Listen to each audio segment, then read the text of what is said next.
Salut à tous, deuxième vidéo. Et en fait pour cette vidéo je vais vous montrer un petit peu ce que j'ai reçu pour l'anniversaire. Parce que c'était il y a 2 mois mais j'ai reçu seulement maintenant les mangas. Et c'est l'occasion de parler un peu des coups de cœur que j'ai par rapport à certains titres. Et puis à l'inverse des déceptions pour certains autres. Donc du coup on va commencer avec Boruto. Ce manga vous le connaissez tous, c'est la suite de Naruto, c'est son fils et tout. Personnellement j'aime beaucoup, je pensais pas que ce serait si bien en fait. Il y a un scénariste et on sent vraiment la différence. On sent vraiment l'écriture sur pas mal de choses. Et le dessin est différent mais moi personnellement j'aime beaucoup. Et je trouve que ça explore des sources, des pistes nouvelles. Là où à la base quand même on pensait vraiment avoir fait le tour. Tant la guerre des ninjas avait été beaucoup trop longue à mon goût. Donc voilà, un manga que j'aime beaucoup et que je conseille pour tout public. Ensuite, Dr Stone, un manga que je connais pas, mais c'est de Boichi. Boichi, je connais parce que c'est un coréen qui a fait pas mal de seinen avant. Le truc qu'on peut dire, c'est que ces mangas étaient toujours hyper beaux. Par contre, le scénario en général, j'étais pas méga fan. Donc on va voir ce qu'il en est pour celui-ci, en shonen. Mais apparemment, il est publié dans le Jump, donc il m'a été chaudement recommandé. Ensuite, One Punch Man. Bon bah celui-là voilà, vous le connaissez, c'est un grand classique. En plus j'aime bien ce qu'ils ont fait par rapport à Saitama. Le héros est tellement fort qu'on développe d'autres personnages à côté, notamment Garo que je trouve complètement génial.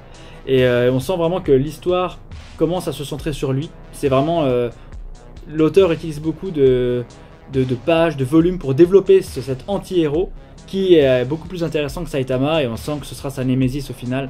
J'ai vraiment hâte de lire la suite. Ensuite, on a un autre gros coup de cœur, je vous en avais déjà parlé dans la vidéo d'avant, My Hero Academia. C'est vraiment... j'ai mis beaucoup de temps à lire ce manga en fait, parce que à la base, ça me faisait pas envie, les couvertures je trouvais moches, j'avais l'impression que c'était une espèce de sous-comics moisi. Mais en fait, c'est génial, ça avance, il y a de la bonne baston, c'est ultra bien dessiné, il y a des personnages charismatiques, il y a des méchants très cool aussi. Pour moi, c'est un des meilleurs shonen qui ait jamais existé, donc bah ouais, je suis hyper fan de My Hero Academia. Autre shonen, celui-là, moi je le connais depuis très longtemps, la plupart d'entre vous le connaissent aussi, Hunter x Hunter. C'est un peu bizarre, il y a des trucs que j'adore dans Hunter x Hunter, puis des trucs que j'aime pas. Déjà le dessin, je suis vraiment pas fan. Mais l'histoire, ça a apporté beaucoup de choses en termes de shonen, de construction, pour éviter que ce soit juste les gentils, les méchants et tout ça. Il y a beaucoup de choses qui se passent. Et c'est vraiment un manga où on peut pas anticiper ce qui va se passer. D'ailleurs, tout le monde pensait qu'après les Chimera N, ce serait la fin. Finalement, non.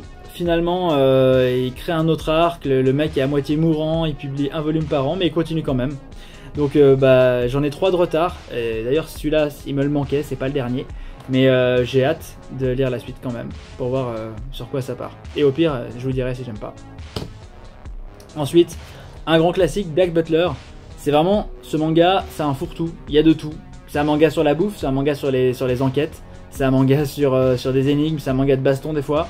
Il y a vraiment tout et n'importe quoi, mais franchement c'est ultra bien dessiné. Il y a vraiment son univers, c'est vraiment incomparable. Si vous n'avez jamais feuilleté, peut-être empruntez le premier avant de tout acheter parce que c'est quand même, ça peut pas plaire à tout le monde. Mais personnellement, c'est un truc que je suis content d'avoir et de lire à chaque fois. Maintenant on arrive dans une découverte en fait. J'étais au Japon et j'ai vu que ce manga faisait quand même un gros phénomène. Et j'ai pas encore lu donc je sais pas. Mais en tout cas le pitch a l'air intéressant. Et le dessin est franchement plutôt bien. Il y a vraiment, il y a du détail, c'est assez cool. Et c'est a priori avec des gamins qui se font tuer ou je sais pas, enfin un truc un peu sordide mais comme les Japonais aiment bien nous faire. Donc voilà. Et c'est avec ce volume que je vais faire la transition. Donc ça c'était globalement des shonen à part Black Butler et même Promise Neverland. C'est peut-être entre les deux, j'ai pas lu, je peux pas encore dire. Et puis maintenant on va passer au seinen, donc des mangas qui sont vraiment pas pour tout public. Soit parce qu'ils sont violents, soit parce qu'il y a du contenu en matière de sexualité et tout ça. Mais souvent dans les seinen il y a des histoires intéressantes qui sont pas juste manichéennes. Et ça peut être très cool.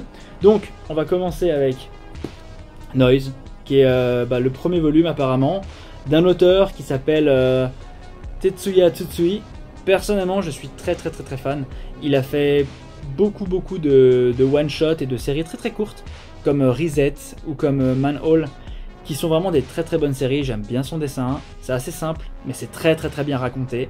Personnellement, j'adore, j'ai hâte de lire ça. Même si parfois c'est clair que ça peut être très déstabilisant, il y a des sujets parfois dérangeants, des images qui peuvent être un peu crues également, mais ça sert toujours l'histoire. L'histoire est souvent intelligente et il y a parfois beaucoup de métaphores sur la réalité et je trouve ça assez intéressant. Ensuite on passe à Hubelblatt. Hubelblatt, c'est un manga, c'est marrant parce qu'au début, quand c'est sorti, c'était un vrai vent de fraîcheur, c'était glauque, ça ressemblait un petit peu à Berserk, avec un rendu plus animé classique, mais c'est devenu lent et mou, et je commence à détester cette série. J'ai vraiment très hâte que ça se termine, parce que ça avance vraiment pas. Le dessin, je trouve aussi qu'il est moins bon qu'avant, et c'est dommage, parce que les 12 premiers volumes, j'ai genre adoré, et là on est au 21, c'est le 20, mais vraiment c'est pas ouf. Et d'ailleurs j'avais acheté le 21 sans avoir acheté le 20, et je m'en suis pas rendu compte en plus, tellement ça avance tellement lentement, que j'ai cru que j'avais lu le 20, mais en fait je l'avais pas. Donc voilà. Fire Punch, c'est vraiment un manga très surprenant.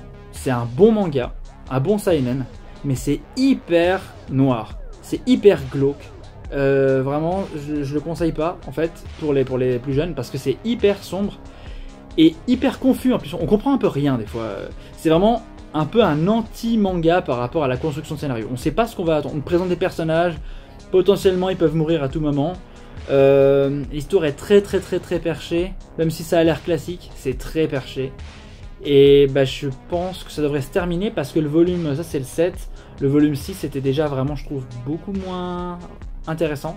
Et donc j'ai un petit peu hâte que ça se termine, malgré 5 premiers volumes vraiment exceptionnels. Et enfin on termine sur une réédition. Vous connaissez le film, vous connaissez Hunger Games, c'est Battle Royale. Et alors ça, je les ai pas encore lus, mais je les ai feuilletés, et je sais que c'est vraiment un manga extrême. C'est vraiment extrême, c'est hyper gore, c'est glauque, et en plus les personnages ont des têtes hyper kawaii, donc ça rend le truc encore plus extrême et encore plus moche. C'est vraiment sale, mais je l'ai pas lu, j'étais fan du film, et on m'en a beaucoup parlé. Donc je ferai un feedback quand j'achèterai le 2, mais j'ai hâte de voir, de les lire vraiment et de dire ce que j'en pense. Ça se trouve je vais détester, ça se trouve c'est trop extrême pour moi, je vais dire ouais, c'est la violence gratuite. Moi j'aime vraiment pas la violence gratuite, faut qu'il y ait une histoire, faut que ça serve à quelque chose. Sinon si c'est juste pour montrer des scènes gore, alors ça m'intéresse pas vraiment. Voilà, donc j'ai fait le tour, j'espère que cette vidéo express vous aura plu, mais je vous souhaite une très bonne journée.